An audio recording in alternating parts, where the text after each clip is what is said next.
Alors, on voit qu'il y a eu des accidents, on vous l'a dit tout à l'heure. Cela dit, la circulation a quand même fortement chuté. Les consignes de prudence ont, semble-t-il, été entendues, comme va nous le confirmer Fanny Wegscheider pour les éclaireurs. Parce que c'est vrai, Fanny, qu'on est allé se coucher hier soir en voyant qu'il y avait eu plus de 1000 kilomètres de bouchons en Ile-de-France. Ce matin, situation radicalement différente. Oui, en effet, on est aux alentours de 250 km de bouchons cumulés sur toute la France un peu avant 11 h.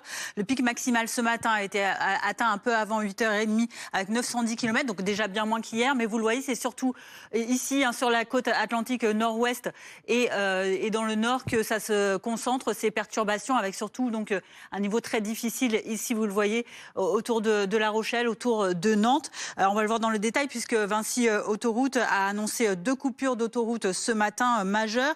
Alors il y a toujours celle de l'A10 qui est en cours, coupée après la sortie numéro 34 Saint-Jean d'Angély en direction de Bordeaux à cause de ce poids lourd qui s'est mis en travers des voies et qui perturbe, qui bloque totalement la circulation sur place.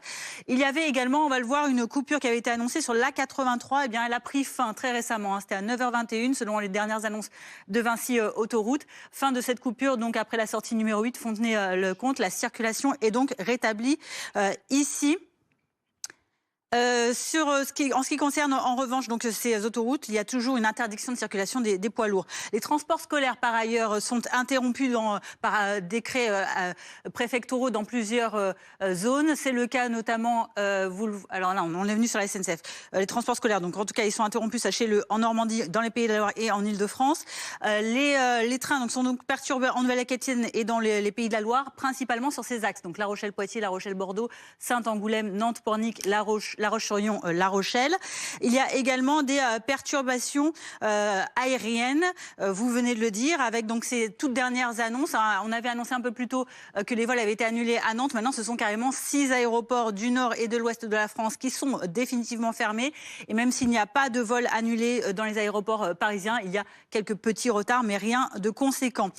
Focus sur l'Île-de-France à présent pour voir que, bon, je vous dis déjà sur la route, ça roule très bien, 50 km à peu près de bouchons accumulés, un trafic très faible, ça roule bien.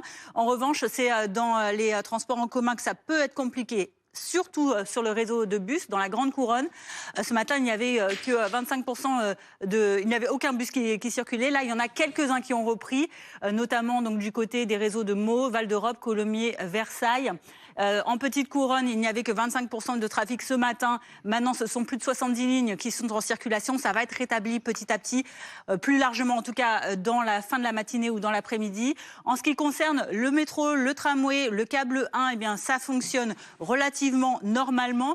Là où les perturbations se concentrent, c'est sur certains réseaux donc, de RER, le A, le C, le D, le E, ou encore sur les lignes de Transilien J, L, P et V. Voilà pour l'Île-de-France. Alors, avec ces perturbations, on imagine qu'il y a pas mal de monde qui n'a pas pu aller travailler ce matin. Fanny, qui nous regarde peut-être. Que dit la loi ?